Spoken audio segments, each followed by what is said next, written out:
Hello and welcome to my channel, Play with Curious Sunshine. My name is Sarah, and on this channel we talk all about play.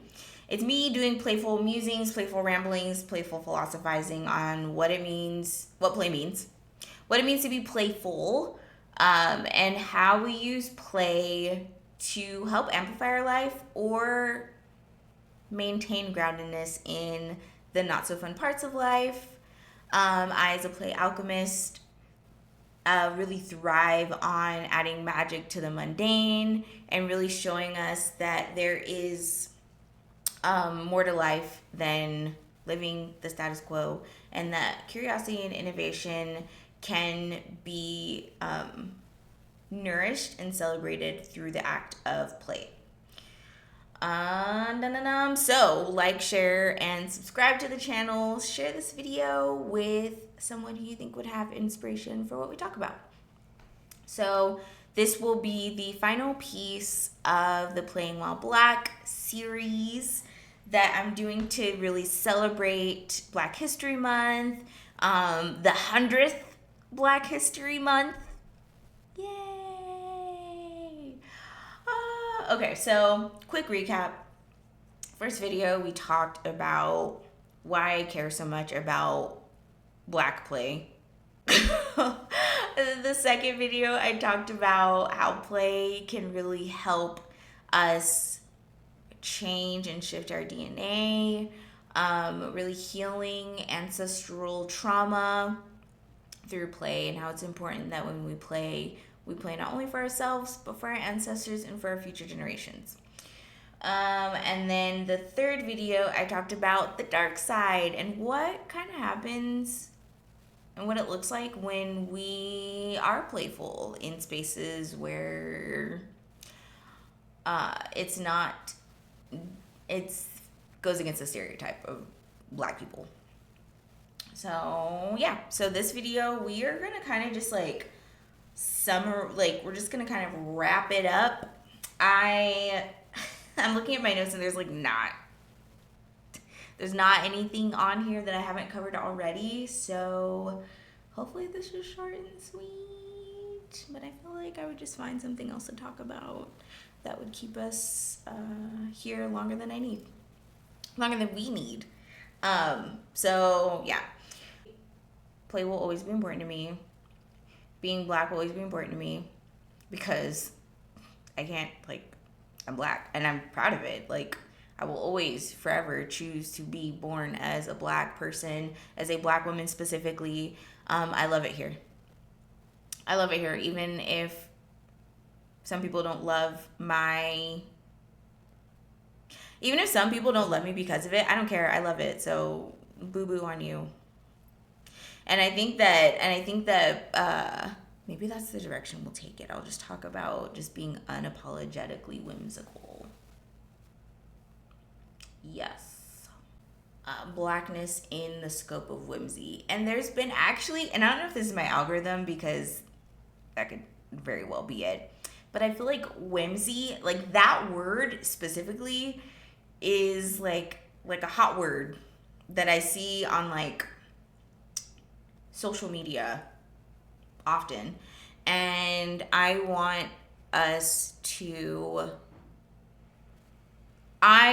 am going to be stubborn in injecting Blackness within that conversation too, because Black people get to be whimsical as well. Because what? And we get to decide how that wants to be, and if it's outside of the box of what anyone else deems acceptable, that's literally the opposite of whimsy. Whimsy is supposed to be unconventional because it's something that you're doing on a whim.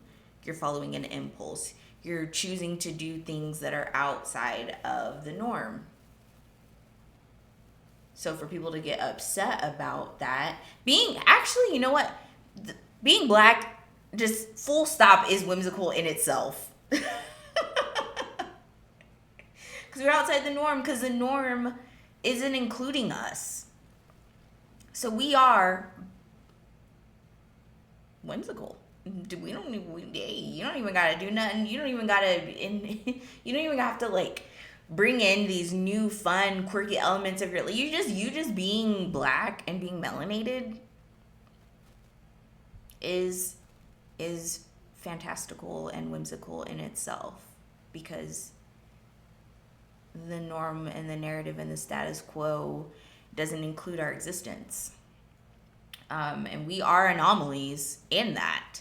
I'm trying not to get too like, but also we are anomalies, which means that our presence and how we show up is super sensitive on where we go, because we're already anomalies. We're already ruffling feathers. So then when you show up even more sure of yourself, even more authentic, whoa, you're going to crack the ice. You're going to fly. Everyone's going to fly too close to the sun. If you know, like, what is it, Icarus? Is that the story of Icarus? Hold on. I think that's the story of Icarus, where he flew too close to the sun, and he got burnt. Instructions not to fly too close to the sun, causing his beeswax in his wings to melt. So yeah, it's a matter of just being aware. You don't have to do anything with what I said, but just knowing that, like, when we are full, our full selves, not even full black, but when we are fully ourselves, in whatever that means, we are the factor that cracks the glass, right? And I'm thinking of, like, when you have a cold cup and you put it in hot water and it cracks the glass, or vice versa. If you have like a hot cup and you put it in cold water, it cracks. We are that factor. We do crack the things, which is why we are so powerful, and why I think the powers that be try so hard to make us, to create so much suffering in us that we don't even see that. If we're so down and we're trying so hard and we're trying to just survive, and we're in these lower vibrational states in a system that's structured it that way on purpose, I think it's because we are that element that cracks the glass. We break this stupid little poorly written play that has been created for society. And if we're able to, like, really just be ourselves in full, that breaks that illusion. That breaks the scene. That breaks the narrative. And people don't like that, because when I don't even know if it's a quote, but it's something I learned in grad school of, like, people don't like when you challenge what they deem normal. They get angry. So if you challenge, our existence already challenges what people deem normal. So they're already angry. And I mean, an example of that is, like, I don't know, religion. Sure, religion.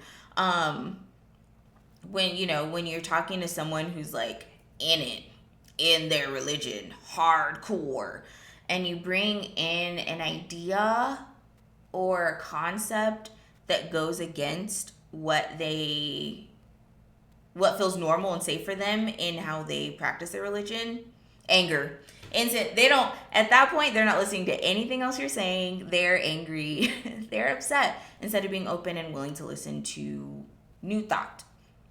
And I feel like blackness is, like, that anomaly, that thing that breaks the fairy tale, the shitty fairy tale, but fairy tale nonetheless. It's like more of like a Brothers Grimm fairy tale, if anyone's familiar with Brothers Grimm.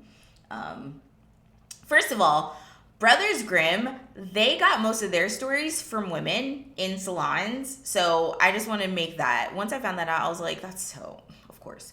But Brothers Grimm stories are, like, is Cinderella one? I don't know. I think so. Anyways, you read the true fairy tales and they're dark. They are dark and they are creepy. So, and I feel like our society has a habit of Disneyfying what we think is normal. And I feel like what we're seeing right now in our current state of the world is that fairy tale breaking, those comfortable ideologies breaking. And my question to that is, okay, so what's going to be replacing that? What's replacing that? What are we doing to replace that with something that actually makes sense? And actually is more equitable and still honors like the like, we like fairy tales because they make us feel good. They're magical. They're utopian. The winner, you know, the there's always a winner. The story ends on a good note. And I think that some of those elements can still exist of like us creating this new world that does have good moments. It just needs to have good moments that actually reflects the reality of the people. Instead of like this weird fake shit. Go forth, black people, and play and be whimsy and reclaim. Reclaim. We can't even shine bright. We can't even create our own thing before it gets stolen or destroyed. So I always think about like, I'm always thinking about the things that have existed that were just destroyed, that were amazing. What has been stolen or destroyed that has been created by us that like is amazing. And so I mean there's art, there's art forms, there's art styles, there's creative ways to approach things that haven't even been thought of yet, because our imagination, our creativity is one thing that is infinite. And we pull from the divine imagination matrix, which is that, like, you know, getting spiritual, right? That is that, you know, otherworldly, godly, cosmic connection to, you know, the unseen realms of angels. So I mean, and I say this because it can still exist. It can be rediscovered. It can be reclaimed. We just have to, like, I think, put intention around that. And I think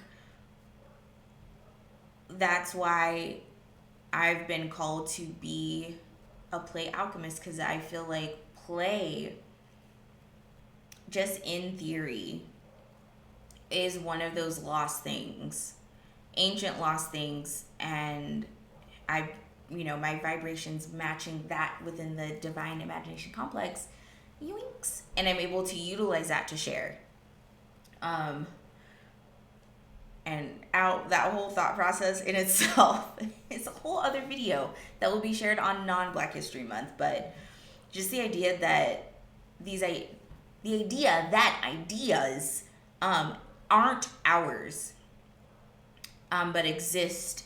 And the more higher our frequency is, the more higher vibration ideas and inspirations we get.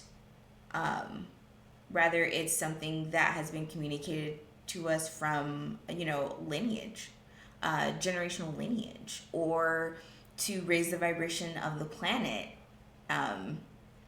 Really trying, 3D to 5D type stuff, getting these inspirations because this thing that's in your head to create is something that you're supposed to do to, help us ascend.